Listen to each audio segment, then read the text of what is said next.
ஓம் ஸ்ரீ பிரித்யங்கரா தேவியே போற்றி போற்றி. நல்லதே நினைப்போம், நல்லதே நடக்கும். சக்தி பிரித்யங்கரா குழந்தைகளுக்கு இந்த தாயின் ஆசீர்வாதம் என்றுமே முழுமையாக கிடைக்கட்டும். என் செல்ல குழந்தையே, இன்று உன் வராகி அம்மாவை கண்டால் நிராகரித்து விடாதே. என் தங்கமே, என்னை நீ உதாசீனம் செய்கின்ற வேளையில் உன் வாழ்க்கையில் நடக்க இருக்கின்ற ஏதோ ஒரு விஷயத்தை பற்றி நீ அறியாமல் போய்விடுகிறாய் என்பதை முதலில் நீ புரிந்து கொள்ள வேண்டும்.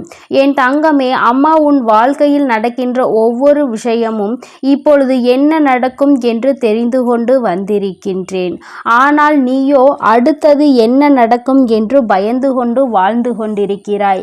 என் தங்கமே, என்ன நடந்தாலும் பார்த்து கொள்ளலாம் என்று நீ துணிந்து விட்டாய். ஆனால் என்ன நடந்தாலும் அதை சரி செய்து கொடுக்க வேண்டியது என்னுடைய பொறுப்பு என்பதை என் குழந்தையே நீ மறந்து விடாதே. என் தங்கமே, உன்னுடைய வாழ்க்கையே என்னுடைய பொறுப்பில்தானே நீ விட்டிருக்கின்றாய். என்னை முழுமையாக சரணடைந்திருக்கின்ற என் குழந்தைக்கு வாழ்க்கையில் என்ன பிரச்சனைகள் வந்தாலும் அதனை முழுமையாக ஏற்றுக்கொள்ள வேண்டியது உன் தாயானவள் என்னுடைய பொறுப்பு என்பதை நீ மறந்து விடாதே. என் தங்கமே, சில விஷயங்கள் நீ புரிந்து கொள்ள வேண்டியதாக இருக்கிறது. உடன் இருந்து கொண்டிருப்பதனால் மட்டும் உன்னோடு இருப்பவர்கள் எல்லாம் உறவினர்கள் ஆகிவிட முடியாது. இங்கேயே இருந்து கொண்டு உனக்கென்று ஒன்று வந்தால் உடனே துடிக்கின்றது யார் தெரியுமா? எந்த ஒரு இதயம் இது போன்று துடிக்கின்றதோ அந்த உறவுதான் உண்மையான உறவு என்பதை நீ மறந்து விடாதே. என் தங்கமே, மனநோய் என்பது மனதினால் வருவது கிடையாது, சில மனிதர்களால் வருவதுதான் மனநோய். அவர்கள் உன்னிடத்தில் நடந்து கொள்கின்ற விதத்தால் தான் உனக்கு மனநோய் வருகின்றது என்பதை நீ புரிந்து கொள்ள முடியும். நல்லபடியாக வாழ்க்கை சென்று கொண்டிருக்கும் பொழுது எந்த பிரச்சனைகளும் இல்லாமல் இருக்கின்ற நீ வாழ்க்கையில் சில மனிதர்களால் சில பிரச்சனைகளை சந்திக்கும் பொழுது அதிகமான நோய்களையும் சந்திக்க ஆரம்பித்து விடுகிறாய். அம்மா சொல்வதற்கான அர்த்தத்தை நீ புரிந்து கொள்கிறாயா? என் தங்கமே, தேவையில்லாத விஷயங்களில் தலையிட்டு தேவையில்லாத விஷயங்களை தூக்கி சுமக்கும் பொழுது அதிலிருந்து ஏற்படுகின்ற பிரச்சனைகளை நீ சமாளிக்க முடியாமல் மனதளவில் வேதனைப்பட்டு உன்னுடைய உடலை கெடுத்து கொள்வதோடு மட்டுமல்லாமல் நோயையும் இழுத்து கொள்கிறாய் என்பதை மறந்து விடாதே. என் தங்கமே, இது போன்று நடக்கின்ற உன்னுடைய இன்றைய வாழ்க்கையை உணர்ந்துதான் அம்மா உனக்கு இதனை சொல்கிறேன். என் தங்கமே, இது உன்னுடைய வாழ்க்கை அல்லவா? இந்த தாயானவள் உனக்கு அன்பாக கொடுத்த வாழ்க்கை அல்லவா? என் தங்கமே, எவன் எப்படி வாழ்ந்தாலும் இவன் இப்படிதான் வாழ்ந்தான் என்றெல்லாம் பார்ப்பதை விட்டுவிட்டு நீ எப்படி வாழப்போகிறாய் என்பதை மட்டும் நீ பார்த்தால் போதும். வேறு யாரை பற்றிய சிந்தனைகளும் உனக்கு தேவையில்லை. உன்னுடைய தன்மானத்தை மட்டும் யாரிடத்திலும் நீ ஒருபோதும் விட்டு கொடுத்து விடாதே. உன்னை விட சிறந்தவன் இந்த உலகத்தில் எவனும் இல்லை என்பதை முதலில் நீ புரிந்து கொள்ள வேண்டும். வேறு யாரும் உனக்கான சான்றிதழ் கொடுக்க வேண்டும் என்று அவசியம் இல்லை.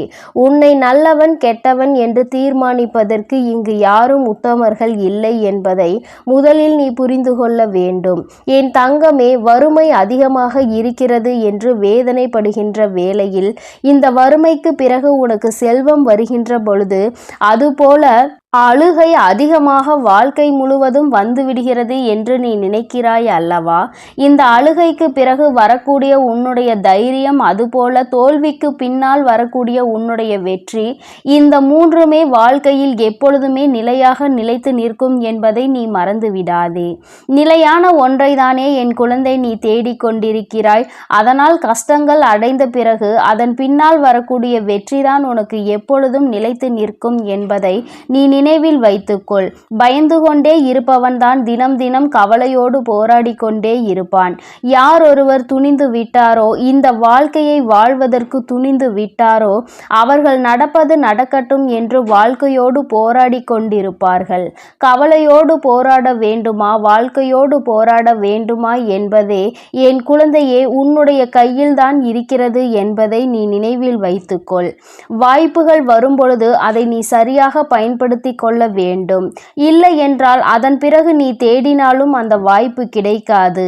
சரியான வாய்ப்பு கிடைக்கும் பொழுது அதை பயன்படுத்தி கொள்கின்ற திறமை உனக்கு இருக்கும் பொழுது தேவையில்லாமல் அதனை வீணடித்து விடக்கூடாது என்றுதான் அம்மா சொல்கிறேன். என் தங்கமே, எப்பொழுதுமே மற்றவரோடு ஒப்பிட்டு பார்த்து உன் வாழ்க்கையை வாழ நினைக்காதே. அது நிச்சயமாக உன்னை வாழ விடாது.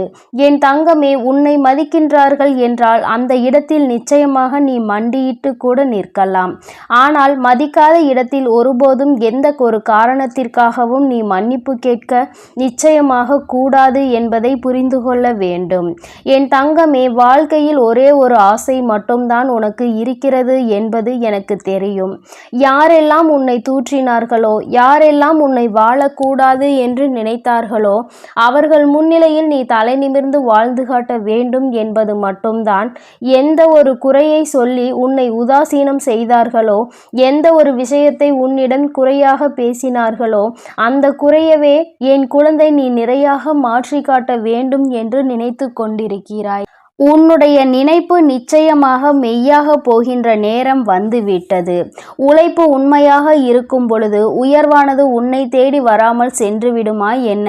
என் தங்கமே, வாழ்க்கையில் நீ அடைந்த இன்ப துன்பங்கள் எல்லாவற்றையுமே மறந்துவிட்டாய். ஆனால் உனக்கு அதன் மூலம் கிடைத்த பாடத்தை மட்டும் ஒருபோதும் மறந்து விடாதே.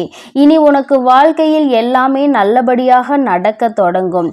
நீ பட்ட துன்பங்கள் எல்லாமே முடிவடைந்து விட்டது. என் தங்கமே, எத்தனை நெருக்கமான உறவாக இருந்தாலும் சரி, உன்னை அலட்சியப்படுத்துகிறார்கள் என்று தெரிந்துவிட்டால் அந்த இடத்தில் இருந்து ஒதுங்கி போவதனால் எந்த ஒரு தவறும் கிடையாது. உன் நிலைமையை மாறும் பொழுது மீண்டும் ஒதுக்கிய அந்த உறவே உன்னை தேடி வரும் என்பதை மறந்து விடாதே.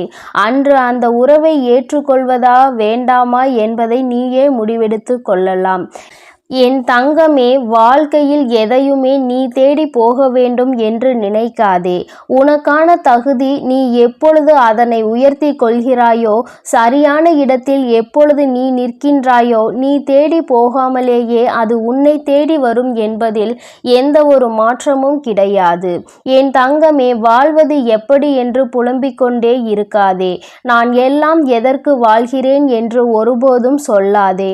என் தங்கமே, காலையில் கூட்டிலிருந்து புறப்படுகின்ற பறவை இரை கிடைக்கும், இரை நம்முடைய குழந்தைக்கு கொண்டு வருவோம் என்று தெரிந்தா பறக்கின்றது. நிச்சயமாக ஏதாவது ஒன்றை செய்து நம்முடைய குழந்தைக்கு இரையினை கொடுக்க வேண்டும் என்கின்ற ஒரு முயற்சியினால்தான், ஒரு நம்பிக்கையில்தானே அது செல்கின்றது. இந்த முயற்சியும் நம்பிக்கையும் தான் உனக்கு எப்பொழுதும் இருக்க வேண்டும் என்று நினைக்கிறேன். விடுகின்ற பொழுதில் என் பிள்ளை மனதில் எந்த சோர்வும் இல்லாமல் சுறுசுறுப்பாகவும் உற்சாகத்தோடும் இந்த நாளை தொடங்க வேண்டும். நம்பிக்கையும் முயற்சியும் மூலதனமாக கொண்டு வெற்றியினை பெறுவதற்கு நீ போராட வேண்டும் என்றுதான் அம்மா சொல்கிறேன். என் தங்கமே, யாரிடமும் உனக்கான நியாயத்தை எதிர்பார்த்து நீ நின்று கொண்டிருக்காதே. ஏனென்றால் எல்லோரிடமும் அவர்கள் பக்கம் இருக்கின்ற நியாயம் மட்டும்தான் இருக்கும் என்பதை நினைவில் வைத்துக்கொள். யாரும் மற்றவர்களின் நியாயத்தை புரிந்து கொள்வதோ மற்றவர்களின் உண்மை நிலையை அறியவும் விரும்புவதோ கிடையாது. தன் பக்கம் தவறே இருந்தாலும் அதை நியாயப்படுத்துவதற்கு தான் முயற்சி செய்து கொண்டிருப்பார்கள் என்பதை நீ மறந்து விடாதே. இந்த நிலை உனக்கு ஏற்பட்டாலும் அந்த நிலையில் உன் மனதை நீ அமைதியாக வைத்திருக்க பழக வேண்டும். அமைதியை விட நல்லதொரு ஆயுதமும் இல்லை, நல்லதொரு ஆறுதலும் இல்லை. அமைதியாக இருந்து பார்த்தால் உனக்கான ஆறுதல் உனக்கு நிச்சயமாக கிடைத்துவிடும் என்பதை மறந்து விடாதே. என் தங்கமே, நேர்மையாக இருந்து என்ன சாதிக்கப் போகிறாய் என்று உன்னை பார்த்து கேட்கின்ற கூட்டங்களுக்கெல்லாம் நீ திமிராக ஒரு பதில் சொல்ல வேண்டும். நேர்மையாக இருப்பதே மிகப்பெரிய சாதனைதான் என்று. என் தங்கமே, நேர்மையாக இருப்பதும் உண்மையாக இருப்பதையும் விட கடினமான செயல் இப்பொழுது மனிதர்களுக்கு வேறு எதுவும் இல்லை என்கின்ற நிலை வந்துவிட்டதல்லவா? அதை நீ கடைபிடிக்கிறாய் என்றால் உன்னை விட சிறந்த சாதனையாளர் வேறு யாரும் கிடையாது என்பதை நீ புரிந்து கொள்ள வேண்டும். என் தங்கமே, முதலில் உன்னை சரி செய்து கொள்ள நீ முயற்சி செய். யாரையும் இங்கே சரி செய்வதால் உனக்கு எந்த பலனும் கிடைக்கப் போவது கிடையாது. அதைவிட சிறந்த மாற்றம் என்ற ஒன்று இங்கே வேறு எதுவும் இல்லை என்பதை நீ புரிந்து கொள்ள வேண்டும். தன்னைத்தானே எல்லோரும் திருத்திக் கொள்ள ஆரம்பித்து விட்டால் இங்கே எந்த கஷ்டங்களுக்கும் இடம் இருக்காது என்பதை நீ புரிந்து கொள்வாய். என் குழந்தையே, இன்று என் பிள்ளை நல்லபடியாக இந்த நாளை கடந்து வர வேண்டும் என்று அம்மா உனக்கு ஆசீர்வாதங்களை வழங்குகிறேன்.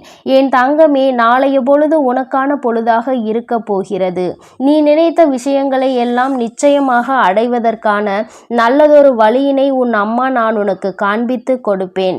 என்ன செய்வது ஏது செய்வது என்று திக்கு தெரியாமல் நிற்கின்ற உன்னை கைப்பிடித்து நான் நிச்சயமாக அழைத்து செல்வேன்.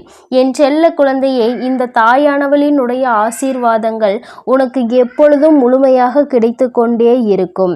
அதனால் நீ எதற்காகவும் கலங்காதே, எதை நினைத்தும் வருந்தாதே. நீ நல்லதையே நினைத்தால் உன் வாழ்வில் எல்லாம் உனக்கு நல்லதாக மட்டுமே நடக்கும். என் அன்பு குழந்தைக்கு இந்த சக்தி பிரித்யங்கராவின் அன்பும் ஆசீர்வாதமும் முழுவதுமாக கிடைக்கும். ஓம் ஸ்ரீ பிரித்யங்கரா தேவியே போற்றி போற்றி. ஓம் ஸ்ரீ பிரித்யங்கரா தேவியே போற்றி போற்றி.